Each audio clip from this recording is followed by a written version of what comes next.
नमस्कार, मी प्राध्यापक डॉक्टर विकास खिलारे आपल्या सर्वांचं भविष्य या कार्यक्रमामध्ये पुन्हा एकदा स्वागत करतो। आज आपण 21व्या शतकातील वाढत्या वैयक्तिक समस्या याविषयी बोलणार आहोत। कारण मीमांसा आणि उपाय।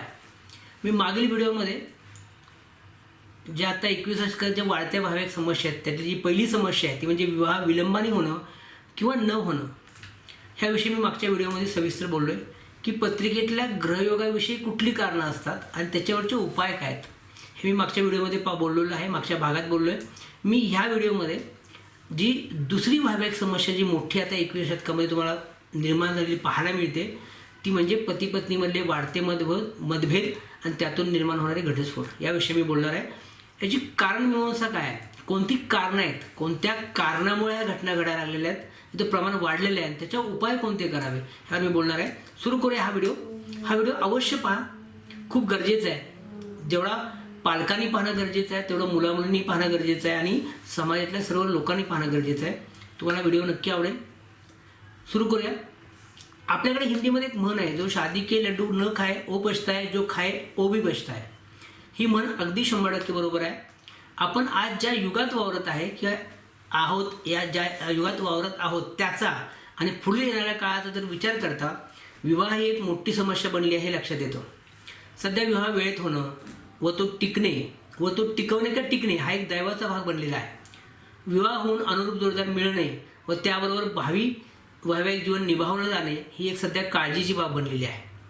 आज 21व्या शतकामध्ये जसं मी मागं सांगितलं, विवाहामधील 2 महत्त्वाच्या समस्या तुम्हाला पाहायला मिळतात। त्याची पहिली समस्या म्हणजे विवाह विलंबाने होणं किंवा न होणं आणि दुसरी समस्या म्हणजे विवाह झाला परंतु पती पत्नीमध्ये टोकाचे मतभेद असल्याने वैवाहिक सौख्य मनाप्रमाणे न मिळणं किंवा त्याची परिणती घटस्फोटामध्ये होणं, या 2 समस्या मुख्य आहेत।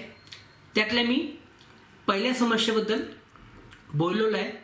आता जी दुसरी समस्या आहे ती म्हणजे वैवाहिक समस्येविषयी मी बोलणार आहे, ती म्हणजे दोघांमध्ये न पटणं किंवा घटस्फोट होणं, त्याविषयी आपण बोलणार आहोत। आजकाल जसं विवाह न होण्याची कारणं जशी ग्रहस्थिती पत्रिकेतल्या ग्रहयोगा व्यतिरिक्त इतर कारणं जशी मी सांगितली तशी घटस्फोटाचेही योग पत्रिकेत असतात, परंतु मला असं वाटतं की ह्या योगापेक्षाही ही मी सांगणारी कारणं आहेत हीच कारणं जास्त असतात, त्यामुळे घटस्फोट होतात, लक्षात घ्या। मग ह्या कारणाचा आपण विचार करणार, या कारणाचा ओहापोह करणार, लक्षात घ्या। आजकाल ही समस्या म्हणजे घटस्फोट ही समस्या फार मोठ्या प्रमाणात तोंड वर काढत आहे। आजच्या युगात लहानसहान गोष्टीवरून किंवा कारणावरून जोडदारापासून विभक्त राहणं किंवा वेगळं राहण्याची किंवा घटस्फोट घेण्याची प्रमाण किंवा वाढलेलं आहे। आजच्या काळात माझ्या मते घटस्फोट ही एक फॅशन किंवा सहज स्वाभाविक होणारी प्रक्रिया होऊन बसलेली आहे। ही अतिशय काळजीची बाब आहे, लक्षात घ्या। ही एक चिंतेची आणि समाजासाठी घातक अशी बाब आहे।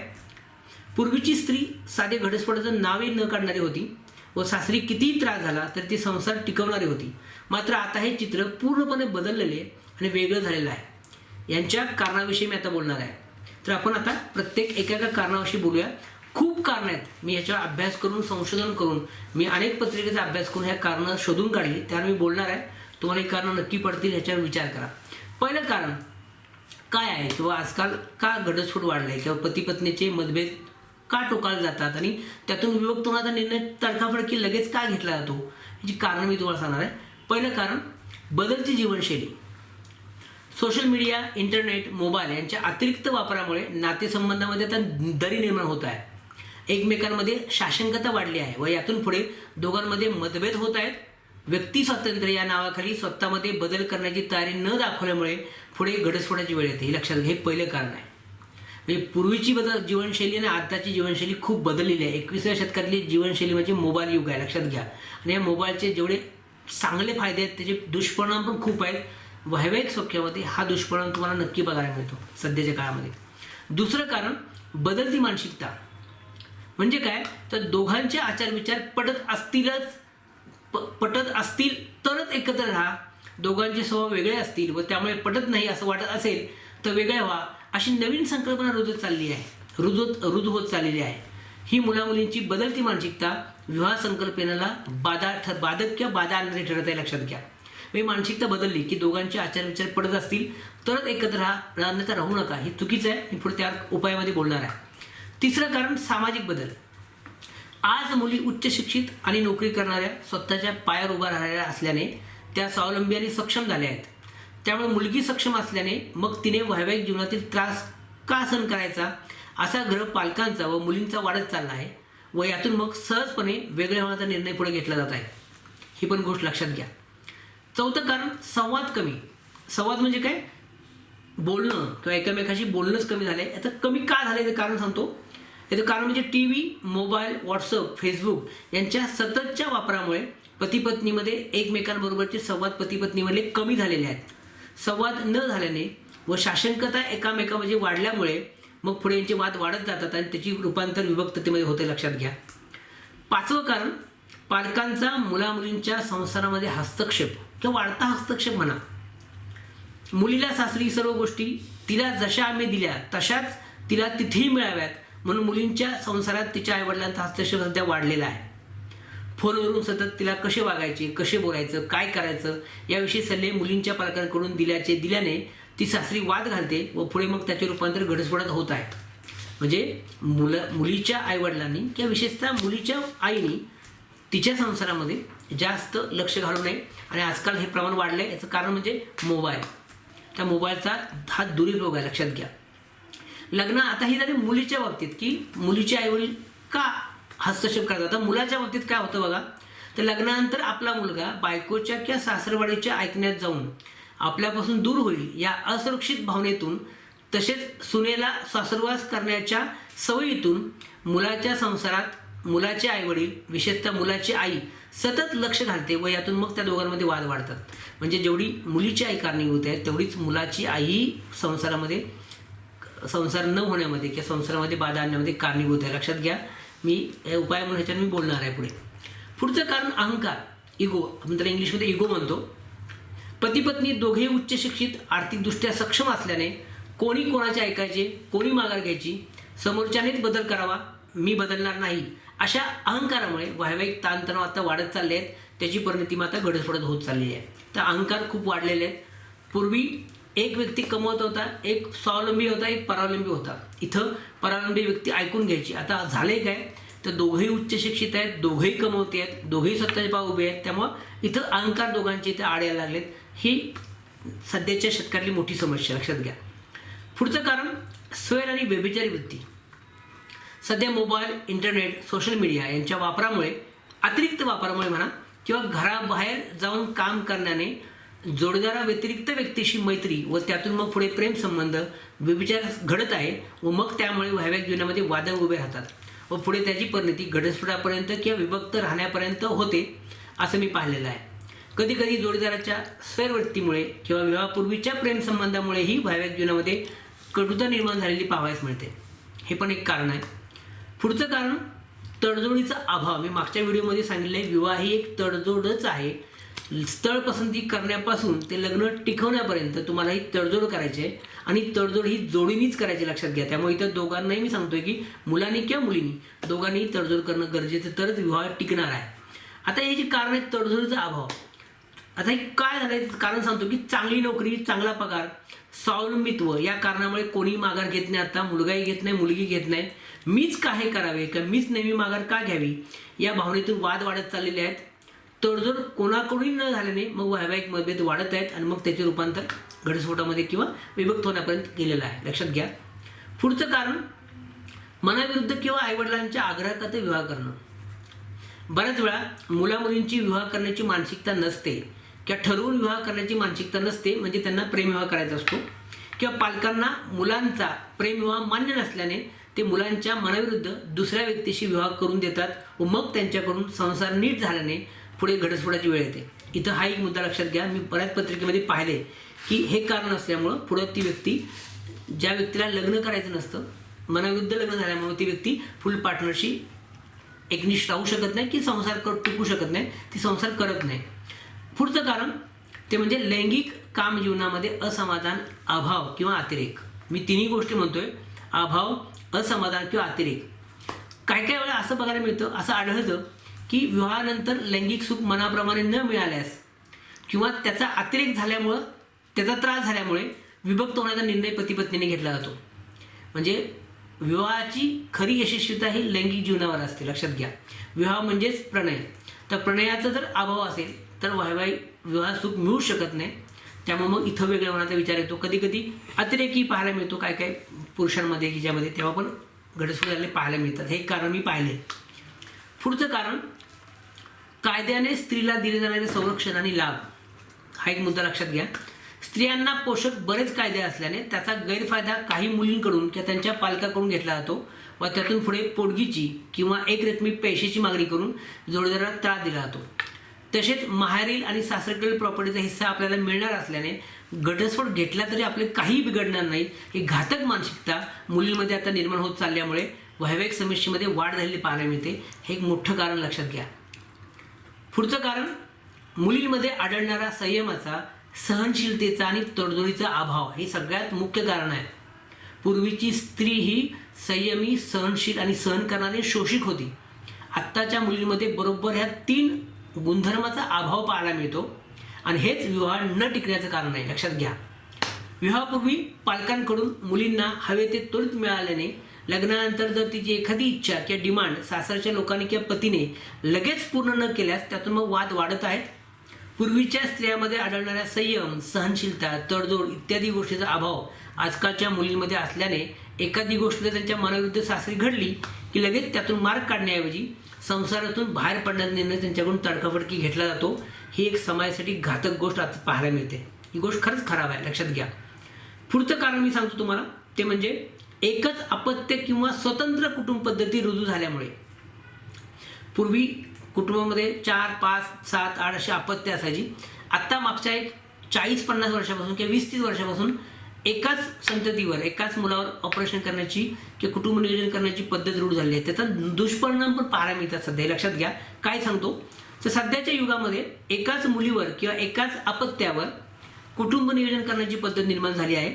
तसेच माहेरी घरामध्ये 3 ते 4 लोक असल्याने, म्हणजे आई वडील, भाऊ बहीण किंवा आई वडील, मी एकटी, असे 2-3 लोक असल्यामुळे विवाहानंतर अशा मुलींना एकत्र कुटुंब पद्धत किंवा जास्त लोक यांच्याशी निभावून घेणं त्यांच्यासाठी अवघड होऊन बसत चाललेलं आहे.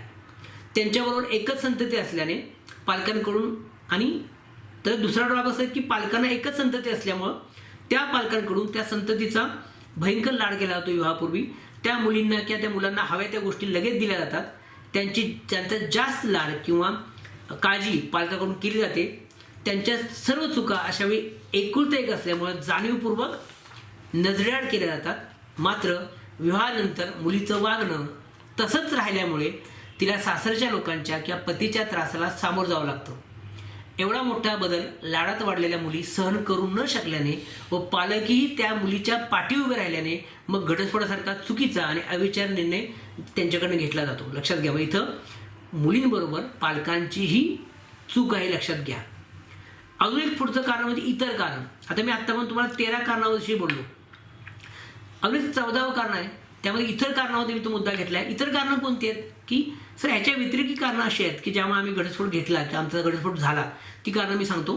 तुमचा जोडीदार जर मानसिक विकृतीचा असेल, व्यसनी असेल, व्यभिचारी असेल किंवा रोगी असेल, किंवा जर तुमचा पती नपुंसक आढळल्यास आपली विवाहामध्ये फसवणूक झाली आहे असं लक्षात आल्या त्या मुली घटस्फोटाचा निर्णय घेतात. मला वाटतंय हा एकच मुद्दा असा आहे की जिथं तुम्ही जर तुम्हाला जोडीदार मानसिक विकृतीचा मिळाला, व्यसनी मिळाला किंवा नपुंसक मिळाला, तर मी अशा पत्रिकेंना, अशा मुलींना हे जेन्युइन कारण असल्यामुळे तुम्ही घटस्फोट घेऊ शकता किंवा घ्या. इथं फक्त मी सांगतो, बाकीच्या कारणामध्ये तुम्हाला समुपदेशन करायला किंवा लोकांना समजून सांगायला खूप मोठा वाव आहे. हा व्हिडिओ ज्योतिष मार्गदर्शकांनी बघणं खूप गरजेचं आहे. मी जे इथून पुढे या समस्येवर, या कारणांवर जे उपाय सांगणार आहे ते उपाय फार महत्त्वाचे आहेत. ते उपायाचा फायदा जर तुम्ही कन्सल्टिंगमध्ये किंवा मार्गदर्शन करताना जर केला, नक्कीच आपण या समस्येवर उपाय काढू शकतो, की समस्या कमी करू शकतो. लक्षात घ्या. आणि हे ज्योतिषी खूप चांगल्या प्रकारे करू शकतो, हे लक्षात घ्या. आता आपण या समस्येवर कोणते उपाय पालकांनी किंवा विवाह उत्सुक मुलामुलींनी, विवाह झालेल्या मुलामुलींनी करावेत यावर मी आता प्रकाश टाकणार आहे. म्हणजे हे जे उपाय आहेत ते पालकांनी केले पाहिजेत, लग्न करणाऱ्या मुलामुलींनी केले पाहिजेत. ह्या सगळ्या उपायांचा, सगळ्या गोष्टी जर विचार केला तर ह्यांचा विवाह टिकेल. लक्षात घ्या. आता मी या उपायाविषयी बोलतो. हे मुद्दे तुम्हाला नक्कीच अवश्य ऐका, विचारपूर्वक ऐका, याचा विचार करा. लक्षात घ्या. पहिली गोष्ट लक्षात घ्या. पहिला उपाय म्हणजे मी सांगलेली गोष्ट म्हणजे विवाहाचा उद्देश हा सहजीवन आणि सुप्रजाजनन असा आहे. मुळात विवाहाचा उद्देश आजकालच्या मुलामुलींना माहीतच नाही. लक्षात घ्या, प्रणय हा विवाहाचा उद्देश नाहीच आहे. तर विवाहाचा उद्देश आहे सहजीवन आणि सुप्रजाजनन असा आहे. मनुष्य हा समाजप्रिय प्राणी असल्याने याला आयुष्य जगताना लोकांची किंवा सहकार्यांची गरज असते. विवाहामुळे हा उद्देश अतिशय चांगल्या प्रकारे साध्य होत असल्याने आपल्या हिंदू धर्मामध्ये हा संस्कार म्हणून घेतलेला आहे. त्यामुळे या उद्देशाचा विचार किंवा आदर जर केला लग्न झालेल्या जोडप्यानी, तर जोडदारापासून विभक्त होण्याचा विचारही तुमच्या डोक्यात येणार नाही. हा सगळ्यात महत्त्वाची गोष्ट ही लक्षात घ्या. दुसरी गोष्ट, घटस्फोटानंतर पुढे काय? आपण रागाच्या भरात अविचारी तर्कापुरकी वेगळं राहण्याचा, विभक्त होण्याचा, घटस्फोट घ्यायचा निर्णय घेतो, पण कालांतराने त्याचे दुष्परिणाम खूप आहेत. त्यानंतर डोक्यात विचार की त्याच्यानंतर आपण काय करणार आहोत ह्याचा विचार तुम्ही अगोदरच करा. तर पुढची गोष्ट सांगतो की घटस्फोटानंतर पुढे काय याचा खोल विचार घटस्फोट घेण्यापूर्वी मुलामुलींनी किंवा पालकांनी करणं अतिशय गरजेचं आहे. कारण घटस्फोटामुळे फक्त दोन व्यक्तीचं आयुष्य खराब होत नसून दोन कुटुंबे, कुटुंबातील सर्व लोक आणि समाज यांना याचे दूरगामी परिणाम भोगायला लागतात. याचा विचार सर्वांनी केल्यास आपण घटस्फोटाचा विचारही हा विचार आपण डोक्यातून घटस्फोटाचा काढू शकतो. लक्षात घ्या, म्हणजे घटस्फोटाने हानी होते समाजाची किंवा कुटुंबाची, हे लक्षात घ्या मुलामुलींनी. त्यानंतर तिसरी गोष्ट सांगतो की मेड फॉर इच अदर या कल्पनेतल्या गोष्टी असतात. लक्षात घ्या, सिनेमातल्या गोष्टी असतात, ते अवघड आणि अशक्य असतं. परंतु सर्वांनी मेड फॉर इच अदर करायचे ठरवले तर कुटुंब किंवा विवाह टिकू शकतो यावर विचार करावा. तुम्हाला made for each other couple नाही मिळणार, परंतु ते होण्याचं तुमच्या हातात आहे, ते तुम्ही होऊ शकता. लक्षात घ्या, विवाहानंतर तुम्ही मेड फॉर इच अदर आहात असं समजून जर वागला तर नक्कीच ही गोष्ट टळू शकते. पुढचा उपाय मी सांगतो तुम्हाला, ती गोष्ट लक्षात घ्या. पती पत्नी आणि एकमेकांचे मित्र व्हावे. दोघांनाही जीवन जगताना एकमेकांची खूप गरज असते, हे सतत डोक्यात ठेवावे. म्हणजे पतीलाही पत्नीची गरज आहे, पत्नीलाही पतीची गरज आहे. फक्त पत्नीलाच पतीची गरज आहे असं समजू नका. इथं दोघांनाही गरज आहे, हे डोक्यात तुम्ही ठेवा. म्हणून पती पत्नीने एकमेकांना दाद देणं, कौतुक करणं किंवा ज्या गोष्टी पटल्या नाहीत त्या गोष्टी योग्य शब्दामध्ये मनमोकळेपणे बोलणं गरजेचं आहे असं मला वाटतं. तुम्ही जर मैत्री ठेवली, तुम्ही जर सुसंवाद ठेवला, तर मला वाटते तुमचे राग किंवा तुमच्या चुका किंवा तुमची भांडणं, तुमचे वाद हे टोकाला नाही जाणार, ते मिटतील. लक्षात घ्या. पुढची गोष्ट लक्षात घ्या, संसार हा अहंकार, इगो बाजूला ठेवूनच करायचा असतो. एकमेकांना समजून घेणं, एकमेकाच्या सुखदुःखामध्ये खंबीरपणे उभं राहणं, आहे त्या परिस्थितीमध्ये एकमेकाला साथ देणं इत्यादी जर पती पत्नीने केल्यास किंवा ही भावना जर मनामध्ये रुजवल्यास संसार खूप चांगल्या पद्धतीने होऊ शकतो, हे लक्षात घ्या. पुढची गोष्ट, दोन्हीकडच्या पालकांनी आपल्या मुलामुलींच्या संसारात गरजेपेक्षा जास्त हस्तक्षेप न करणं उत्तम होईल. त्यांना त्यांचा संसार त्यांच्या मनाप्रमाणे करण्याची मुभा द्यावी. जनरेशन गॅप 2 पिढ्यांमध्ये राहणारच असल्याने वाद हे होणारच, हे लक्षात घेऊन पालकांनी वागावं.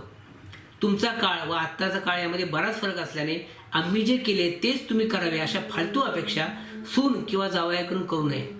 मला वाटते पालकांनी पण हे लक्षात घ्या, मुलाच्या आईवडिलांनी, मुलीच्या आईवडिलांनी, की जनरेशन गॅप असणार आहे. त्यामुळे आपला काळ आणि हा काळ पूर्ण बदललेला आहे. त्यामुळे त्या अपेक्षा नका ठेवू की आम्ही असं केलं, आम्ही ह्या गोष्टी सोचल्या, तू ह्या गोष्टी कर.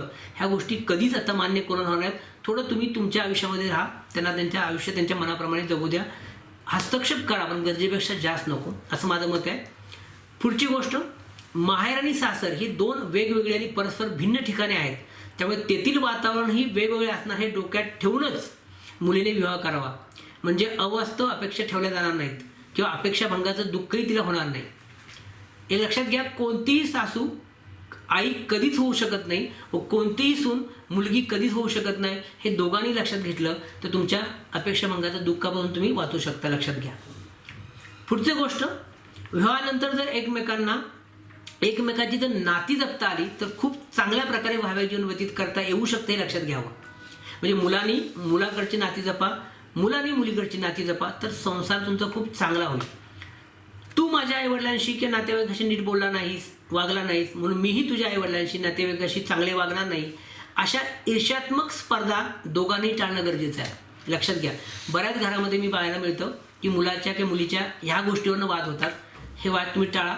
नाती जपल्यानंतर संसारही खूप छानपैकी होऊ शकतो. पुढची गोष्ट, कोणत्याही चुकीला माफ करण्याची सवय जर लावून घेतली तर लग्नानंतर बऱ्याच समस्या कमी होऊ शकतात। जो चुकतो तो माणूस असतो हे लक्षात घेऊन माफ केल्यास संसार सुरळीत होऊ शकतो। पती पत्नी हा नियम दोघांनाही लागू होतो। पतीच्याही काही चुका माफ केल्या पाहिजेत, पत्नीच्याही चुका काही माफ केल्या पाहिजेत। अशा जर तुम्ही केल्या आणि तडजोड केली तर मला वाटते तुम्ही नक्की एकत्र राहू शकता, यात काही वाद नाही। पुढची गोष्ट, माणसाला हा फार महत्त्वाचा मुद्दा लक्षात घ्या, माणसाला हवी असलेली प्रत्येक गोष्ट त्याला त्याच्या मनाप्रमाणे कधीच मिळत नाही हे लक्षात घेतल्यास आपल्या अपेक्षा कमी होतील व आपल्यामध्ये तडजोडीची भूमिका रुजू होईल। एक लक्षात घ्यावं की विवाह म्हणजे एक मोठी तडजोडच आहे।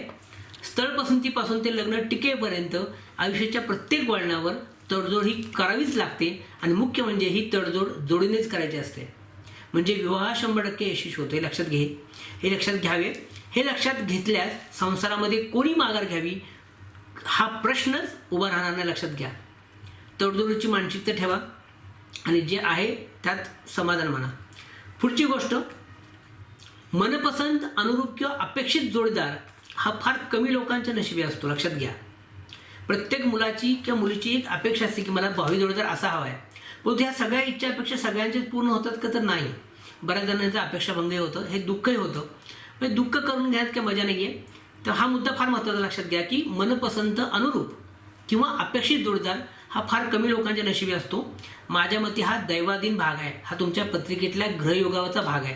त्यामुळे आपल्याला किंवा आपल्या इच्छेप्रमाणे अपेक्षेप्रमाणे जोडीदार मिळाला नाही म्हणून दुःख करण्यापेक्षा किंवा त्याच्याशी मतभेद करण्यापेक्षा जोडीदाराला त्याच्या दोषासहित जर स्वीकारता आले तर विवाह सुखकर होईल, यात काही शंका नाही। इथे स्वीकार करणं महत्त्वाचं ठरतं। थोडक्यात आपल्याला हवे तसे सगळेच कधी मिळत नाही, पण जे मिळालं आहे ते मनापासून आणि आनंदाने स्वीकारले तर कौटुंबिक नाती किंवा विवाह टिकवणे शक्य होईल, लक्षात घ्या। हा फार महत्त्वाचा मुद्दा आहे। त्यानंतर पुढची गोष्ट, मीच का बदलायचं हा अहंकार न ठेवता नातेसंबंध सुधारण्यासाठी किंवा संसार टिकवण्यासाठी स्वतःमध्ये बदल करण्याची मानसिकता दोघांनी दाखवावी व तसे बदल करावेत, म्हणजे जीवन खूप सुंदर होईल आणि वैवाहिक जीवन खूप सुखी होईल, लक्षात घ्या। पुढचा उपाय की पुढची गोष्ट लक्षात घ्या, करिअर, नोकरी, पैसा याहीपेक्षा आयुष्यामध्ये विवाह, वैवाहिक सौख्य, संतती सुख या गोष्टी कितीतरी पट महत्त्वाच्या आणि लाख मोलाच्या आहेत हे लक्षात घ्यावं। मुलांनी आणि मुलींनी दोघांनीही गरज पडल्यास संसारासाठी, मुलांसाठी आपले करिअर किंवा आपली नोकरी त्यागण्याचीही तयारी दाखवावी, म्हणजे विवाह आणि वैवाहिक सौख्य तुम्हाला खूप चांगल्या प्रकारे मिळणार आहे, लक्षात घ्या। पुढची गोष्ट, लग्नानंतर आपल्या जबाबदाऱ्या वाढणार आहेत याची जाणीव ठेवून त्या निभावण्याची तयारी ठेवून आपल्या भूमिका आणि दृष्टिकोनामध्ये बदल करावेत, तरच विवाह सुखकर होईल, लक्षात घ्या। तुमच्या जबाबदाऱ्या वाढणार आहेत आणि तो बदल तुम्ही करणं गरजेचं आहे। लग्नापूर्वी मी जसा होतो तसाच मी राहणार ही गोष्ट त्या मुलीला किंवा त्या मुलाला चालणार नाही, लक्षात घ्या। तुम्हाला जबाबदारीचं भान असलंच पाहिजे, तुम्ही तसं बदलणं गरजेचं आहे। पुढची गोष्ट, दोन वेगवेगळ्या स्वभावाची, राशीची किंवा विचाराची माणसे एकत्र आली की वाद हे आलेच। त्यामुळे संसारामध्ये किंवा पती पत्नीमध्ये एखाद्या गोष्टीवरून वाद होणे हे स्वाभाविक आहे, पण ते वाद किती ताणायचे हे आपल्याच हातात असते। वाद न वाढवता दोघांनी जर तडजोडीची भूमिका घेतली की स्वीकारली किंवा दोघांपैकी एकाने माघार घेतल्यात वाद टोकाला जाणार नाहीत, हे लक्षात घ्यावे। म्हणजे वाद टाळायचं असेल तर तुम्हाला हे लक्षात घ्या। मी नेहमी सांगतो की दोन वेगळ्या राशीची, दोन स्वभावाची, दोन वेगळ्या भागातली माणसं जेव्हा एकत्र येतील तेव्हा मतभिन्नता आणि वाद हे होतात आणि झालेच पाहिजेत, हे माणसाचंच लक्षण आहे, लक्षात घ्या। त्यामुळं इथं जर तुम्ही वाद थोडं तडजोडची भूमिका घेतली किंवा ते जर माघार घ्यायची भूमिका घेतली ते वाद आपण टाळू शकतो। शेवटचा मुद्दा एक सांगतो मी तुम्हाला, तो म्हणजे काय, तर पूर्वीची स्त्री जरी कमी शिकलेली किंवा परावलंबी जरी असली तर ती अतिशय सहनशील, संयमी, विचारिणी, संसारी होती, तसेच तडजोड करणारी होती। या गुणधर्माचा किंवा या गुणांचा आत्ताच्या मुलीमध्ये कमतरता जाणवत असल्याने त्यांनी यावर विचार करणं खूप गरजेचं आहे। मी पुन्हा सांगतो, सहनशीलता, शोषिकता, संयमीपणा, विचारीपणा आणि तडजोड ह्या जर गोष्टी जर मुलीने जर शिकल्या तर मला वाटतं खूप गरजेचं आहे आत्ता। आणि तसं जर करता आलं त्यांना, हे जे गुण त्यांच्या ते वाढवता आले लग्नानंतर, तर संसार हा नक्कीच चांगला होईल, लक्षात घ्या। मुलीने हे गुण आपल्या विवाहानंतर आपल्या स्वभावामध्ये आणणं फार गरजेचं आहे। तुमच्या जर नसतील स्वभावामध्ये गुणधर्म माझ्या नाही आहेत तर तुम्ही लग्नानंतर आणा किंवा ते वाढवा गुणधर्म, तर तुम्ही नक्कीच संसार खूप चांगल्या प्रकारे करू शकता। आजकालच्या शिकलेल्या आणि स्वावलंबी मुलींनी हे लक्षात घ्यावं की शिक्षणाने माणसे फक्त शिक्षितच न होता सुसंस्कृतही होतात. त्याचप्रमाणे खरंच आपण उच्च शिक्षित असण्याबरोबर सुसंस्कृत, सुस्वभावी, विनयी झालो आहोत का याची आत्मप्रश्न करणं गरजेचं आहे. फक्त मी उच्च शिक्षित आहे, मी खूप मुलींना विचारतो की तू शिक्षण किती झालं आहे, मी उच्च शिक्षित आहे, मी PhD आहे. प्रश्न पडतो की मग तू ह्या शिक्षणाचा तुझ्या संसारामध्ये का उपयोग करून घेतला नाही. इथं माघार घेणं, अहंकार कमी करणं किंवा संयमपणा ठेवणं, तडजोडीची भूमिका घेणं, समजून घेणं, ह्या गोष्टी तुमच्यात जर नसतील तर तुम्ही शिक्षण किती जर असलं तरी संसार नाही करू शकत. संसार करण्यासाठी वेगळे गुणधर्म लागतात, ते तुम्हाला निर्माण करावे लागतील. नसतील तर लक्षात घ्या. एवढी मी तुम्हाला उपाय सांगितले. मी अजून एक शेवटचा उपाय सांगतोय जो ज्योतिषांसाठी फार महत्त्वाचा आहे. की कधी कधी लोक सांगतात की 36 गुण जुळले, 34 जुळले आमचे लग्न करताना मुलामुलींचे आमच्या. बऱ्याच ज्योतिषांनी लग्न करा म्हणून सांगितलं, मग आम्ही केलं, परंतु यांचं लग्न 6 महिन्यात टिकलं नाही, घटस्फोटाची वेळ आली. मग अशा ते लोक ज्योतिषाला दोष देतात, ज्योतिषशास्त्राला दोष देतात, ज्योतिषांना नाव ठेवतात. मग इथं सगळ्यात महत्त्वाचा मुद्दा मी सांगतो की घटस्फोट जर टाळायचा असेल की ही समस्या जर तुम्हाला कमी करायची असतील, येणाऱ्या काळामध्ये खूप मोठ्या प्रमाणात हे प्रमाण वाढलेलं आहे समस्येचं, कमी करायचं तर ज्योतिषशास्त्राचा फार मोठा इथं रोल आहे. ज्योतिष मार्गदर्शन करणाऱ्या लोकांना जे विवाहाविषयामध्ये मार्गदर्शन करतात त्यांनी विवाहासाठी पत्रिका बघताना विवाह योग कधी होईल, जोडीदार कसा मिळेल हे पाहण्यापेक्षा त्या व्यक्तीचं वैवाहिक सौख्य कसं आहे ते पाहणं फार गरजेचं आहे. आणि ते वैवाहिक सौख्य जर खराब असेल तर त्याला उपाय कुठले द्यावे, ते चांगलं कसं करावं, ते करण्यासाठी मी काय करू शकतो याचा विचार ज्योतिषांनी करावा. आणि सगळ्यात मुख्य म्हणजे घटस्फोट जर टाळायचं असेल पुढे जाऊन तर पत्रिका मिलन करणं खूप गरजेचं आहे.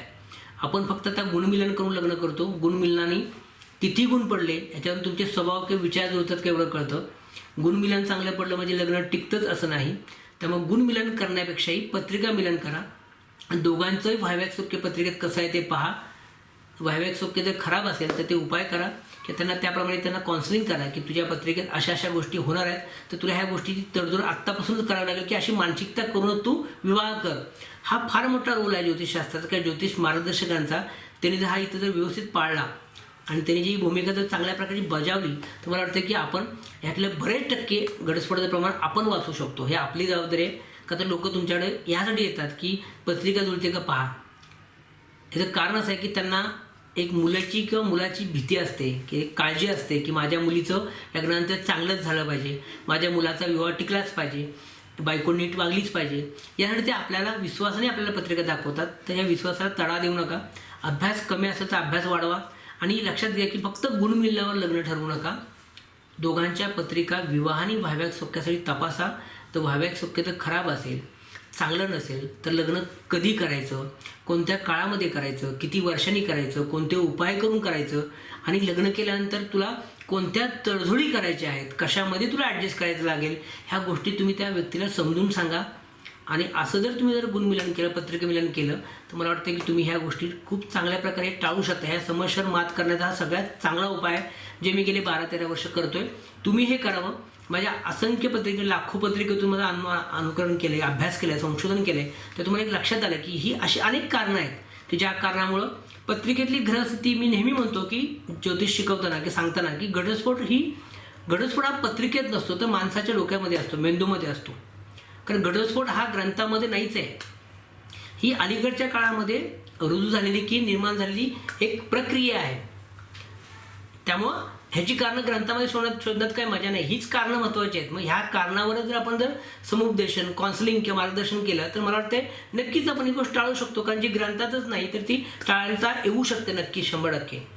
त्यामुळं घटस्फोट ही आत्ताच्या काळामध्ये वाढलेली गोष्ट आहे. किंवा विभक्तता, कौटुंबिक कलह हे आपण मार्गदर्शनाने किंवा समुपदेशाने नक्कीच कमी करू शकतो. ह्यासाठी मला हा व्हिडिओ करावा असं वाटला आणि हेच काम मी नेहमी करतोय, करत राहीन. तुम्ही ह्या गोष्टी लक्षात घ्या. हा व्हिडिओ खूप महत्त्वाचा आहे. तुम्हाला काही माझे विचार किंवा माझं मत किंवा माझं संशोधन जर गोष्टी आवडल्या असतील तर एक विनंती करतो, हा व्हिडिओ नक्की शेअर करा. असंख्य लोकांना शेअर करा. त्यांना पाहायला सांगा आणि ह्याप्रमाणे वागायला सांगा. हे फार गरजेचं आहे. म्हणजे नक्कीच आपण समाजाचं काही हित करू शकतो. त्याचबरोबर ज्या लोकांना माझ्याकडून विवाहविषयक मार्गदर्शन हवं असेल, कन्सल्टिंग हवे असेल, मी डिस्क्रिप्शनमध्ये माझा व्हॉट्सअप नंबर दिलेला आहे, मला संपर्क करा. मी तुम्हाला नक्कीच विवाहविषयक मार्गदर्शन नक्की करेन.